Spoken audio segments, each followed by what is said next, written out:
After a long day, you crawl into bed exhausted. Rain taps rhythmically at your window, easing you softly into sleep. Suddenly, your eyes widen. There's a sound in your room that wasn't there before. The sound of heavy breathing, and it's coming from under your bed. Enjoy these allegedly true scary bedtime stories with the serene sounds of a thunderstorm. 1. My Friend Under My Bed by Kirsta. For the longest time growing up, my parents usually read me bedtime stories before I would fall asleep. However, when I got older, my dad was too busy working 3 different jobs to see me go to bed. At the time, I had the typical childhood fear of the dark, so much so, nightlights were a common thing I'd beg for. On this particular night, my mom was out somewhere. I don't remember specifically where, but she left my brother and I home alone. We were 7 years apart in age, so it was difficult to interact with him. It was close to my bedtime, and I begged my brother to read me a story before I went to bed. He curled his nose at me and shook his head. "Aren't you a bit old for that?" he said. At the time, I was probably 6 or 7, so maybe he did have a point. "But my nightlight went out. Can you leave the light on at least?" He rolled his eyes at me at this point, then shut the door. I had my blankets up past my nose, and I stared around the dark room. My mind was playing tricks on me, making all the shadow shapes into monsters. Just then, I actually did see something standing in the corner of my room. A figure of a very tall man. I was still for a while, until I had a sudden rush of energy. It was now or never, I thought, as I dashed out of bed and turned on the closet light. It wasn't bright enough to fill the whole room, but just enough to see that there was a man in the corner of my room. I thought he'd disappear when the lights came on, just another fearful trick of my eyes. But when I looked back at the figure, he was more than there. He was apparent, skin gray, black hair slicked down, eyes like dark shadows. He stared down at me. Then he began to smile, revealing nasty, crooked teeth that were more similar to a cat's. I remember him speaking to me. "Aren't you supposed to be in bed?" I remember looking back at him, curious and scared. I was clutching hard at the little rope on my PJ pants. "How do you know what my bedtime is?" I asked him. I was terrified. He laughed at me, then said the oddest thing I've ever heard. "I know all bedtimes." When he laughed, I jumped into the closet and shut the door, not wanting to be in the room with him anymore. I stayed up for the rest of the night, listening closely to my bedroom. There were no noises, not until my brother came in the morning. When I heard him, I came out of the closet, making him give me a weird expression on his face. I tried to tell him about the man in my room, but he didn't believe me, saying that no one else is in the house. For a long time after that, I was even more scared of the dark, scared that I'd see the man again, and even scared that I'd dream of him. I don't know if he was real, but I do know and remember just how terrifying the experience was. 2. The Little Girl in My House by Carolina. My 2 sisters and I were in our own beds, and my nanny was with us at the moment, telling us a bedtime story. At that point in time, I was facing towards my nanny, who was sat on the bed at the right. I was listening to the story when, from the corner of my eye, I saw a young girl in the room with us. She had long, dark hair and a white gown. It seemed like she came out of the bathroom and was headed to the bed on the far left side. I whipped my head around to catch a glance at the thing, but it was gone. I initially thought it could have been my little sister, who slept in the other bed, but when I looked over at her, she was already in bed, almost half asleep with the blankets tucked in. She couldn't have done that so quickly. Who was that little girl? I never saw her again, just on that night. And sometimes, I do feel a presence when I'm alone in that house. I want to know who she was, but I don't want to see her again. 3. The Uninvited Stranger by Eryn. This story happened to my mother back when she was just 14. It will be told from her point of view. At the time, my parents, my sister, and I were in the process of moving across the country, and when this incident occurred, we were just days away from leaving our old home for our new one. This meant that just about everything we owned had already been packed up into boxes and shipped off to the new house, so we ended up spending our final few nights curled up in sleeping bags on the floor. My sister Roxanne and I were sleeping together in one bedroom, while our parents slept across the hall in another. It was during the summertime, and since we didn't have air conditioning at the time, we would regularly leave our bedroom window cracked open in order to relieve some of the stuffiness that filled the house during those months. Our house was a single story, and our bedroom faced the front yard. You might be thinking that this wasn't a very wise decision given the circumstances, but we spent many nights before this the exact same way and never had a problem. Not until this horrifying encounter. I recall it was somewhere around 1 a.m. when I was suddenly jolted awake. I was utterly confused as to what awoke me, so I laid still and silent while slowly scanning my surroundings. We lived in a fairly rural neighborhood at the time, so this meant that there was hardly any light pollution outside, nor any street lights to illuminate the inside of our bedroom. This made it nearly impossible to see anything clearly, as it was almost totally pitch black. I remember feeling that something was off. The air just felt wrong somehow. That was when I glanced up towards the window and noticed it was now wide open. Though I was sensing something wasn't right, in my groggy state of mind, seeing this only confused me. As I lay there trying to make sense of it, my heart suddenly seized in my chest when I heard the very distinct sound of one of our bedroom's floorboards creaking from a change in pressure. For a split moment, I was in a total panic, until it suddenly hit me that this was probably Roxanne screwing with me. You see, she and I were always pranking one another growing up, pulling pranks like trying to scare the crap out of me in the middle of the night. It was something she definitely enjoyed doing, so I decided to foil her plans by catching her right in the act. I ever so slowly made my way out of my sleeping bag and over to the wall with the light switch. After feeling around for a moment, I finally located it, and without hesitation I flipped on the light. I couldn't tell you then, and I can't tell you now, what I was experiencing at that moment, but if I had to put it into words, I would say that I was immediately flooded with complete and utter terror at what was in front of me. Only about 6 feet away in our room, there was an absolute mountain of a man. A stranger over 6 feet tall and easily more than 200 pounds. He was dressed from head to toe in black clothing and was kneeling over Roxanne with his arms outstretched, hovering over her, looking at her as if he was ready to strike her or take her at any second, all while she lay there totally unaware of his presence, unconscious. But the second that light filled the room, the man snapped his head up in my direction, his attention now fixed firmly on me as I stood there, completely petrified. I hardly had any time to react, because once his eyes fell on me, he was immediately on his feet and lunging at me.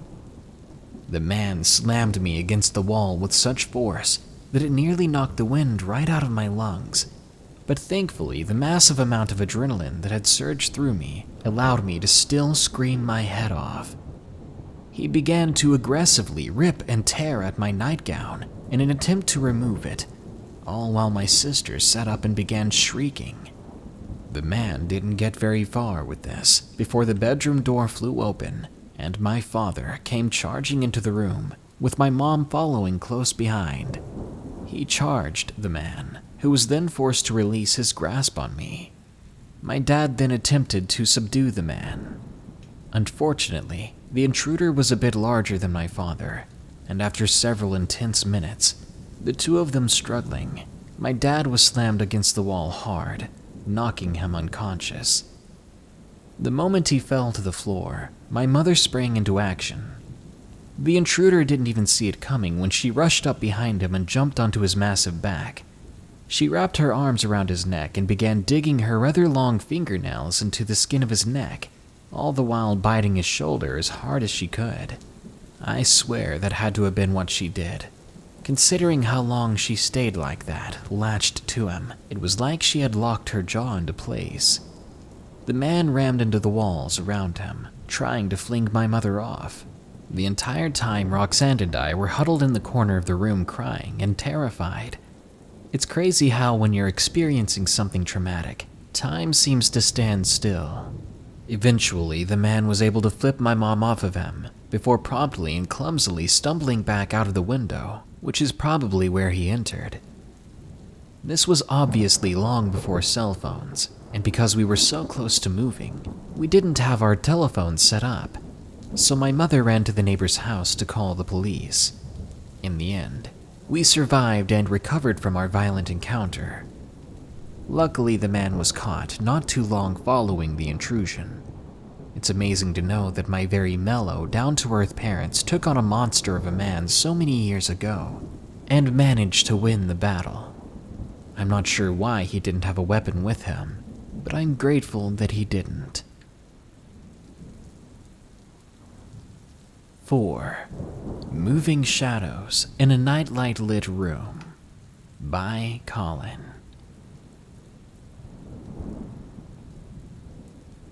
When I was a kid, I was very, very afraid of the dark. Due to what I saw that night, I still kind of am, to be honest. I always had a nightlight plugged into the wall next to my bedroom door. Due to having cats that would spray everything, my older sister and I had to have our bedroom doors shut at night. I used to have one of those standard, can throw everything under the bed and have a clean floor kind of beds that was above the floor mostly. But since this event, I've gotten a new bed, with no openings underneath, just a drawer, and that's for a very good reason. One morning when I was younger, it was still dark outside, and I had just woke up from a heavy sleep. My bed was positioned to where my feet aimed at the door, and my head was the furthest part away from it, and it was near the window. I had what my mother referred to as a headache pillow, which sat between me and the edge of the bed. So when you had a headache, you could rest your head on it at the side of the headache so that you could help it go away, or just from keeping you from falling off the bed and gaining a new headache. Well, after I had woken up, I looked around my room lazily and then noticed movement in my peripheral vision. I glanced over and stopped paralyzed, wide-eyed. On my headache pillow, slowly crawling, kind of like a spider, was a black, shadowy, sharply pointed fingered hand moving upward towards my wall and my regular pillows. It appeared to be reaching from underneath my bed. I kept staring right at it, the light from my nightlight making sure I didn't lose sight of it, until it slowly brushed itself back under the bed. The rest of that morning, I did not go back to sleep, and I had school the next day. I waited until I heard my father get up, but I was still too afraid to call out to him. I knew it couldn't have been my older sister playing a prank on me, because I heard her get up that morning, and my door hadn't opened all night. I'd seen things 2 other times when I was younger after that, both at my bed's footboard, between the wooden designs, One looked like a playful cat's tail flicking about, and I know our only cat wasn't in my closed room. The other either looked like a blunted shark's fin, or maybe a bald, shadowed head. I couldn't tell which. I simply know I was on high alert every time I saw something like that. Now though, I'm doing alright, so long as I have another living being in my room with me. But I never wish to be in another room, dark or otherwise, alone. And I will never again own a bed that goes above the floor. The last thing I want is something hiding under it. 5. Safe and Sound by Mare. I want to start off by saying that I live alone in my one-bedroom apartment, and did also at the time of this incident. I'm not sure incident is the correct word here. I honestly have no idea what this was, and I hope no one will be looking for closure, because you, just like me, will not have any. I'd fallen asleep around noon one day. I work nights and get off around mid-morning. Sometimes I'm a light sleeper, and other times not so light. I used to always leave my phone charging beside me while listening to music from it to help me sleep. I later checked, and it was around 6 p.m. when I woke up, rather when something woke me up. When I did wake up, I was lying on my stomach. It's kind of weird as I normally fall asleep on my stomach and always wake up on my back. And another weird thing was my headphones were still in and my music was going. Again, I toss and turn a lot in my sleep, causing my headphones to fall out. The song Safe and Sound by Capital Cities was playing ironically enough. It was towards the end of the song. With as much as I've listened to it over and over, I know the song much like the back of my own hand. At that point, I was wide awake, so I knew that this next part was not a dream. I felt a numbness start at the top of my head. It was like a numb sensation being pressed into me. Slowly, it made its way down my body all the way to my toes.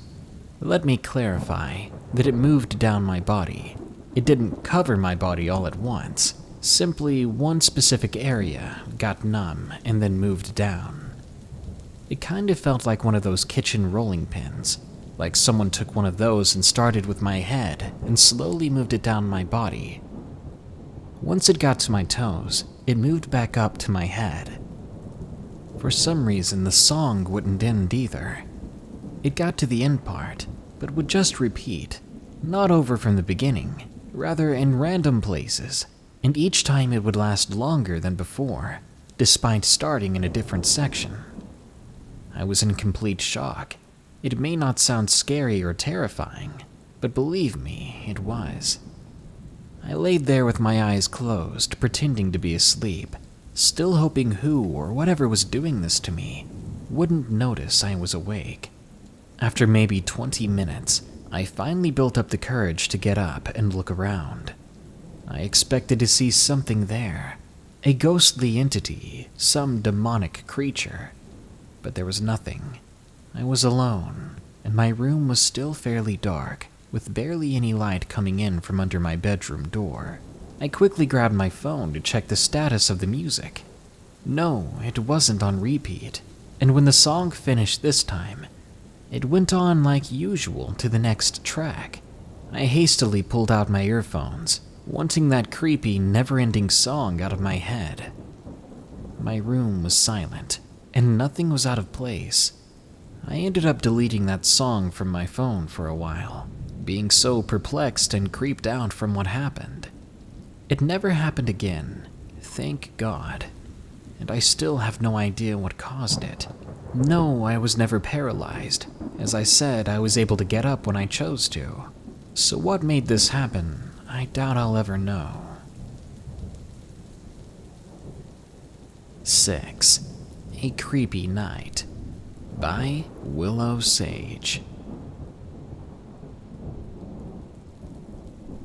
I was babysitting my sister's kids for some extra cash. Their names were Jack and Joseph. Jack was begging me for ice cream, so I gave him some. It was around that time that I began to get a weird feeling in my stomach, and I couldn't figure out what it was. I took the kids on a quick trip to my place to get some clothes for the night and my makeup bag, among other things. Due to my schedule, I wasn't able to bring them with me. Anyway, at about 9:30, I gave the kids baths, made dinner with my brother's help, and put them to bed. After that, I washed my face, then watched a bit of television. I was getting sleepy fast. In the backyard, I heard something creak, and then there was the sound of shuffling. I immediately messaged my brother, who said that he didn't see anything, but he went ahead and locked all the doors while I continued to watch TV. But I kept hearing a tapping sound, which was odd because everyone else was asleep. I turned on the light because I started to get a little bit scared, and as soon as I laid back down, I saw something that looked like my nephew running past. My nephew and my sister were in New Mexico for the weekend, so I definitely knew it wasn't him. I decided to message my mother. She said it was probably my imagination, and I decided she was right. A few minutes passed, and I was getting really hungry, and I wasn't ready to go to bed just yet. I got up and went to get some chips and dip, and when I came back, I heard steps behind me, and I swear something was watching me. I couldn't move for a few seconds out of fear. I grabbed the knife on the nearby table, then turned around, quickly, only to see that no one was there. I put the knife back down, grabbed my phone, and woke up my brother, telling him to come over. My mom decided to send my other brother over as well, because she was worried about me. The other brother arrived, and he asked if we left the gates open. I knew we didn't, because we made sure we didn't. Now I was freaking out, and even more so when my other brother said that when he looked out the window, he swore he saw me running around the backyard. He said it was someone that looked exactly like me. For the rest of the night, they stayed there with me. So they were there as well when the loud stomping came. We couldn't find where it was coming from, and it simply stopped from nowhere, just like it started. I don't know what was going on, but I don't want to babysit them again, unless they come over to my place. 7. Strangers at My Door by Ashley. I was 21, and I had CPS custody of my 2 cousins, and I also took care of my elderly grandfather while my mother worked. My mom was working for an auditing company, and she would sometimes, depending on the location she was assigned to, come home at around 3 to 5 a.m., so that meant I was in charge of putting the kids to sleep.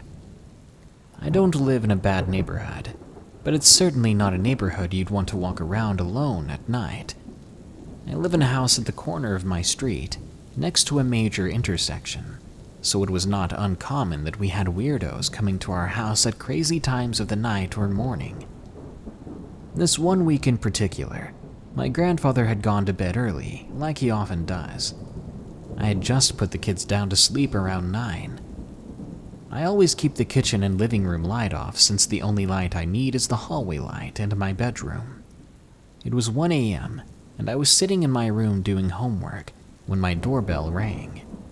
This caused my dog to start barking, so I quickly got him to shush so he would not wake the kids. Then I went to the front door, which was located in the kitchen. I did not turn a light on because I didn't want to let the person know I was there just yet. When I looked out the window, they already had their back to me, and they were walking down my carport. I went to my living room window to see where they were going, and it appeared that they got into a dark car that was parked outside my living room window. They didn't have their headlights on, so the car was dark, until they took off where I could see their taillights flash red, and I knew they purposely had their lights off to stay hidden. That was definitely suspicious. I wasn't necessarily afraid, though. I didn't know what they wanted. I mean, I wasn't going to answer the door anyway, but they didn't even give me time to answer.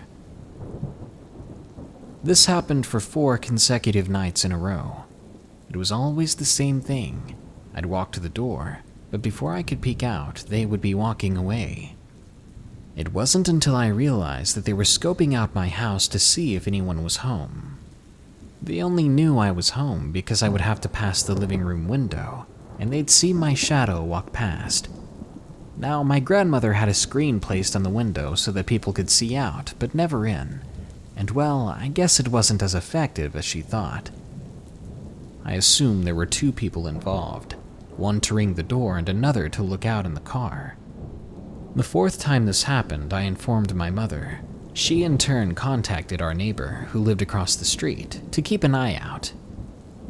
On the 4th night, nothing happened. However, I was told the following day that they had come by, but my neighbor intercepted them before they even got out of their car.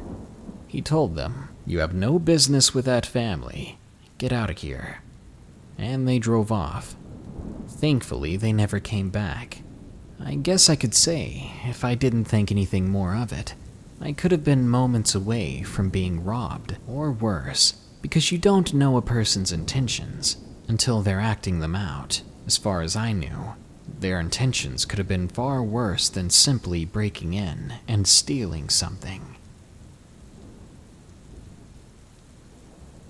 8. My Apartment by Nella H. I was 20 years old and pregnant. I had just moved back to my hometown after leaving my abusive ex. I began dating my childhood friend, Kay. After a few months of being together, we moved into an apartment. It had 2 bedrooms and 1 bath, and it was a cozy little place. Things didn't go wrong until a month after we moved in. Kay was always working, so I'd be left home alone, which I was not happy with. But what could you do? It started off as little things, knocking sounds, hearing voices, things being misplaced and lost. After my daughter was born, it gradually turned into bigger things, doors slamming and our TVs and consoles turning on and off. Another 4 or 5 months living there, and it got worse. I was home alone with the baby at one point, just getting her down for a nap. I turned on a show and laid down, got comfy and sleepy. I started to doze off when I suddenly heard a crash coming from the kitchen. I jumped up, thinking someone had broke in. I run into the kitchen.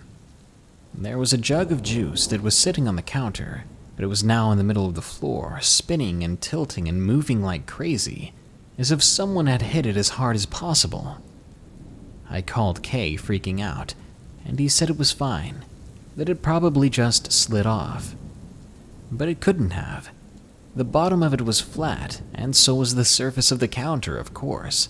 If it was on the middle of the counter, the only way it could fall off is if someone did that to it. Kay didn't listen, and I tried to get it out of my head. We're still living in the same apartment, and just 4 days ago, I was again trying to get the baby down for a nap. She was in her crib, our 2 puppies outside in the yard, and I was in the bedroom dozing off while trying to play Ark on the PS4. Then there was another crash in the kitchen, a shattering sound. I didn't even jump that time after everything that's happened. I sat there for a few moments, contemplating whether or not I wanted to know what got thrown this time. I finally got up and went to the kitchen. There was glass everywhere. Literally, the floor was completely covered in about a half-inch layer of glass. I sighed and started cleaning it up. When I thought I was done cleaning it, I went back to my bedroom, but that's when I noticed something disturbing. In front of each doorway, placed perfectly in the center, were single, sharp pieces of glass sitting there, as if placed in a way that if we walked through the doorway, we would hurt ourselves. One directly in front of the bathroom, one in front of the baby's bedroom, and one in front of our bedroom. It was bizarre, and it really creeped me out, especially when the baby woke up and went straight to laughing. I honestly don't know what to do about all of this, and I'm thinking about calling the church to get my apartment and my daughter blessed. 9. It wasn't my foster brother. by Nella S. I was 17 years old. It was about 18 years back. The house we lived in was super small and 2 stories. My foster brother Isaiah and I had the 2 rooms upstairs across the hall from one another. The ceilings were peaked, so the tallest point was the center of the room. It was hunting season, and Isaiah was an avid hunter. One morning early buck season, I woke up to the feeling of being watched. My back was towards the bedroom door.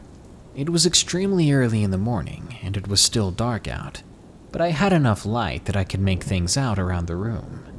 As I lay there, still with my back to the door, the feeling of being watched is growing. I couldn't resist the urge to turn around and look.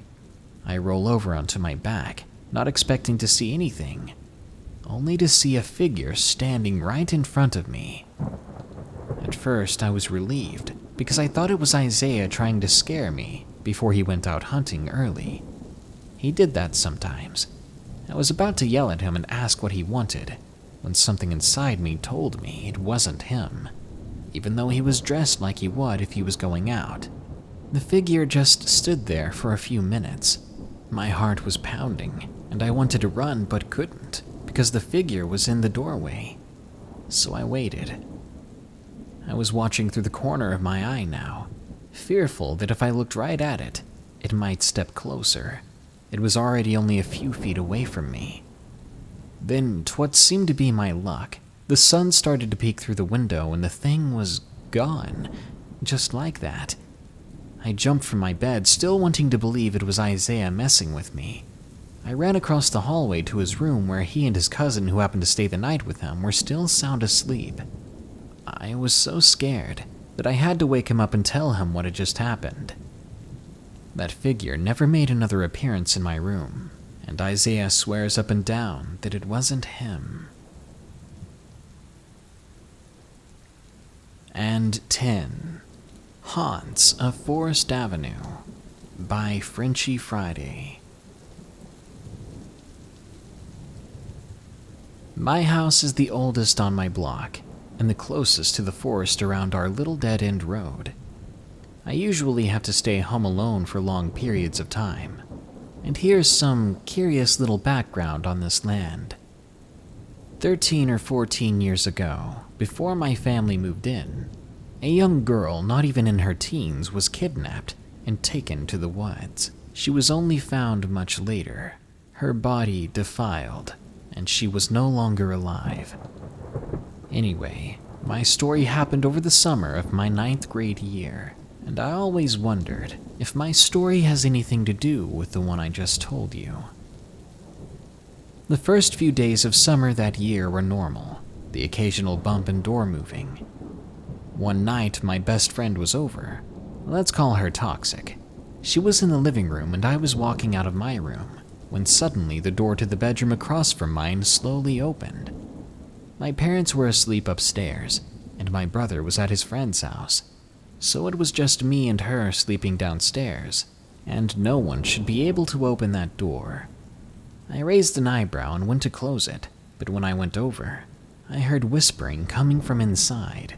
I backed off and went to sit with Toxic, believing I should just leave it alone.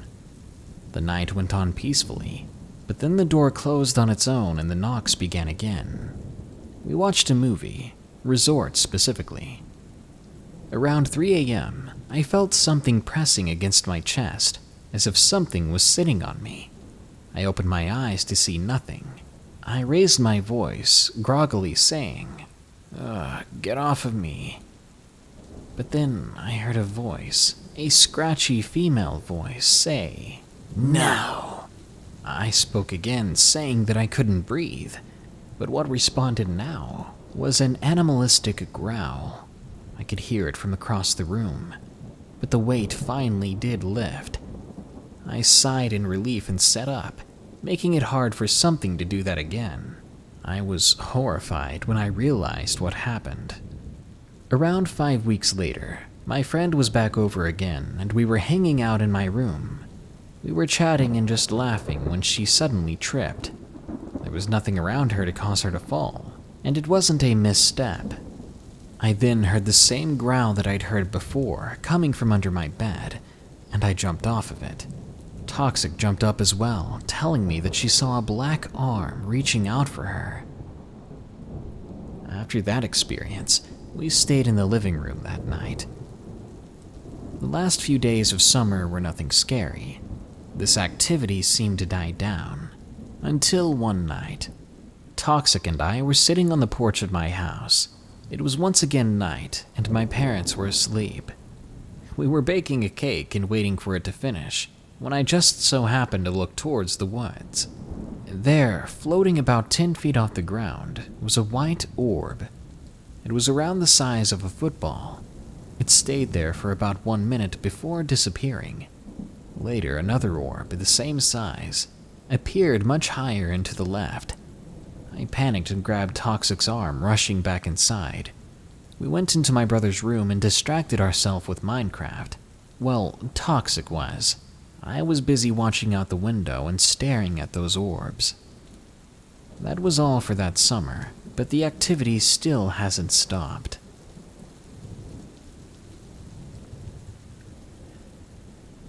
We live within fences, within thick walls, hoping that will protect us when we shut our eyes and slowly become unconscious, because that's when we're the most vulnerable, and it's often when the most predators are out.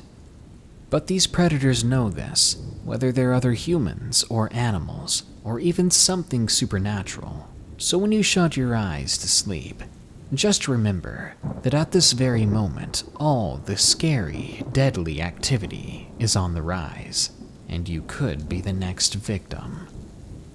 Good night. Be sure to like, share, comment, and subscribe if you enjoyed the video. And don't forget, you can send me your scary stories at darknessprevails.org/submit. If you want to support my channel further, get my free app Spooked on the Google Play Store. It has all my videos and stories in one place. Donate $1 a month on Patreon and get your name in the credits of these videos. Or click the merchandise below. If you don't see the merchandise below the video, go to morbidmonsters.com and get some creepy cool shirts and merchandise. Now, as usual, here are my 5 favorite early comments from the previous video, about 10 creepy camping stories. CringeMaster69 says, "My crippling boredom is now cured." And that's great and all, but what about the AIDS? Nishant Tiwari says, "My night partner." That sounds kinky. Just don't tell my wife. She doesn't like it when I scare other girls. Grenade Jumper says, "Do you like My Chemical Romance?" Yes, I do. Thanks for reminding me because I forgot about them for forever. Glitter Dragon says, "Remember to keep an eye out for the sea bears, guys." No worries, I draw a sea bear circle everywhere I sit. And Demonetized Car Wash is back with, "I believe the horror genre has gone downhill lately. Are there any good horror movies or games you've enjoyed recently?" I really enjoyed Fran Bow, an underrated and gothic-style horror classic that no one should miss. Check it out on Steam, or you can even play it on your Android or iPhone. As for movies, those are really hit and miss. Annihilation was amazing, and so was The Quiet Place, but I suppose there won't be many good horror films until next year, or until the genre goes viral, like it did when creepypastas were huge. I wish I'd get so many subs. Anyways, guys, thanks so much for listening. More scary videos are coming soon, so stay tuned. Here are the credits to some of my favorite people, my patrons who continue to donate and support my channel. Until next time, stay safe out there, especially since it's the 4th of July, and stay creepy.